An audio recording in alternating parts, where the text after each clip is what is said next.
Now, let's talk about the Hamas-Israeli war, the US-backed ceasefire proposal. The negotiations there are continuing. Hamas has sent back an unworkable counteroffer. Even the US Secretary of State Anthony Blinken acknowledges that the war's going to go on with that unworkable counter from Hamas. They're refusing to agree to a plan that would include the release of hostages in exchange for a ceasefire. But it's worth noting, Douglas, that the Biden administration has the likes of National Security Advisor Jake Sullivan, who has said some of the amendments proposed by Hamas are minor and anticipated. It's almost like he's negotiating on their behalf. So much for not negotiating with terrorists. It seems the Biden administration has some who are negotiating on behalf of terrorists. Well, I find this latest round of peace talks to be an extraordinary set of events. Israel is trying to get the remaining hostages back. It performed, or the IDF performed, Special Forces performed an extraordinarily impressive raid this past week in which they rescued four of the poor Israelis who were stolen from the Nova party on the 7th of October last year and have been tortured and more in captivity all the last 8 months. So the Israelis want to find a way, of course, to get the hostages back. With the Americans and other interlocutors, they've got this plan, and this plan would bring an end to the war. Now, who is the party that refuses to bring an end to the war? It's Hamas. And I wonder, Rita, whether all the morons protesting on the streets of Australia and America and everywhere else in the West, calling for ceasefire, will register for even a moment that a ceasefire actually is on the table once again. And who is it that has rejected it? Hamas.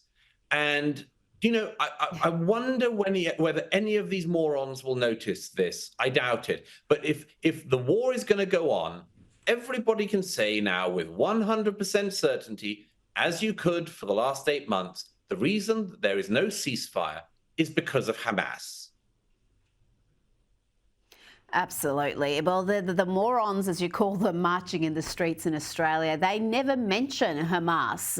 It's always like Hamas don't exist. Yep. And you are going to be involved in a debate next week where you will argue that anti-Zionism is anti-Semitism. Tell me why you think that is the case, because there are many on the left in particular who argue that being anti-Israel, being anti-Zionist is not the same as being anti-Semitic. And they point often to the fact that there are prominent Jews who call themselves anti-Zionists. Yeah, I'm going to keep my powder dry for Toronto on Monday night. But it's not giving it away. I'm not giving anything away. I mean, it's a topic that's incredibly important because just look at the way in which this word Zionist is now thrown around. I mean, the disgust with which it's thrown around, the way in which this word that describes this noble and wonderful concept of Jewish statehood is being used as a slur. And, as I say, once again, I've seen it myself, saw it recently in Australia, in Melbourne and Sydney. You had protesters screaming about Zionists. Zionists, do they know what they're talking about? I don't think so. So I do want to set the record straight on some of that. I think that this is an extraordinary moment where there should be a moment of clarity in the West about this. And instead, I think that we're seeing an explosion of bigotry. And I'm looking forward to getting into the weeds in Toronto on Monday. So I think it's sold out, but anyone who wants to come to Roy Thompson Hall, perhaps they can bribe their way to get a ticket. I don't know. Well, I pity whoever is facing you in this debate. You're not a man I would want to be having a all-out debate on, particularly on an issue like this, because I know you're passionate about it. And the debate is timely because we now have people marching in America and elsewhere in the West calling on Hezbollah to murder Zionists. And there's, it's just disturbing footage. Let's have a quick look.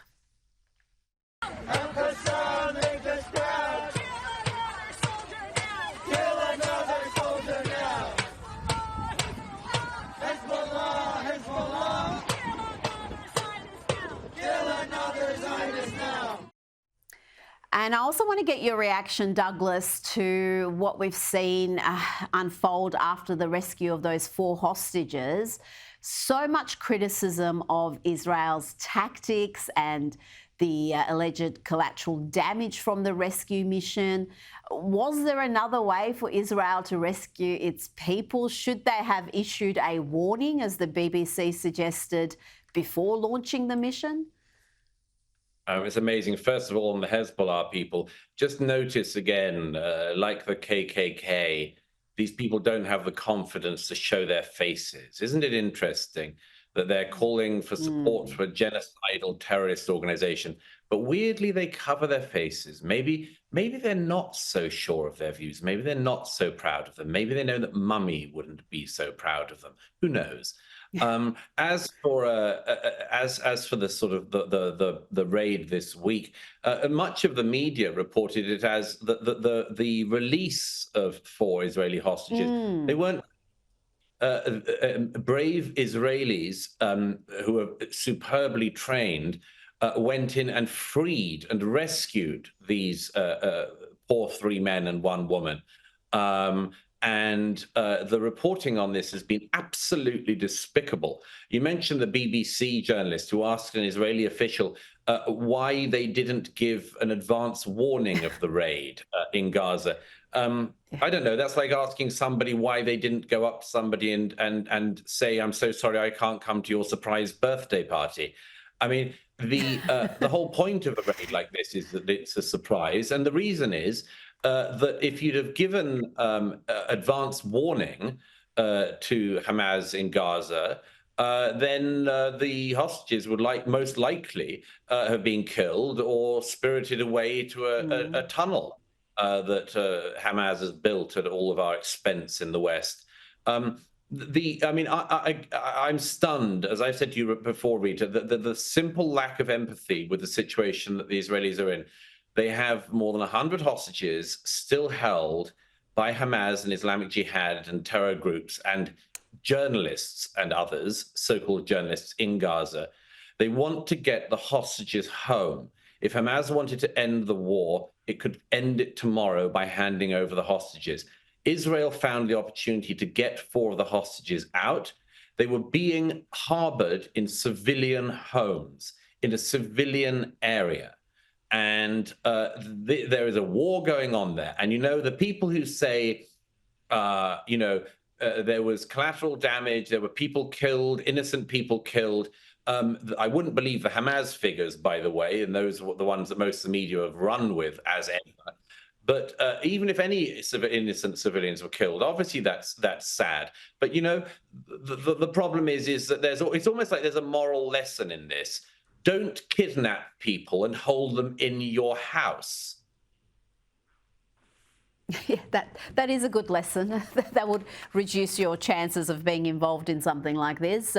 Before you go, I'm interested in your take on this debate that's happening online. A poll from 2023 is causing a great deal of debate among atheists, many of them embarrassed by the results. The poll found that atheists are more likely to support minors undergoing gender transition than any other religious belief. And only 1 in 3, Douglas, of atheists support a ban on transitioning minors. How can that be when atheists, and I am one, was supposed to hold science-based, evidence-based beliefs? And I have trouble reconciling that with these results. Well, Rita, I don't think that anyone has, or any one group has a sort of prerogative on reason and rationalism. Atheists tend to say that they want to adhere in their moral frames to principles of reason and rationalism. I would simply say that this is a demonstration of something we've seen many times before, which is that the most reasonable and rational people can sign up to the most unreasonable and irrational cults. The gender woo-woo transition cult is one of the cults of our time. In previous ages, some of these people would have tried to work out how to turn base metals into gold. But we don't live in an age of alchemy. We live in the age of bizarre transition surgery where cack-handed and wicked surgeons try to turn boys into girls and girls into boys.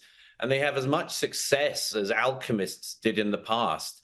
I'm very sorry for atheists who've fallen for this.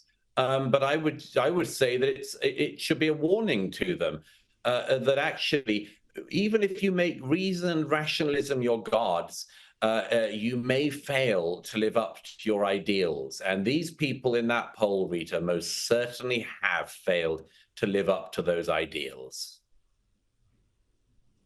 Douglas Murray, it's always a pleasure. Thank you for your time this evening. Great pleasure. Thank you.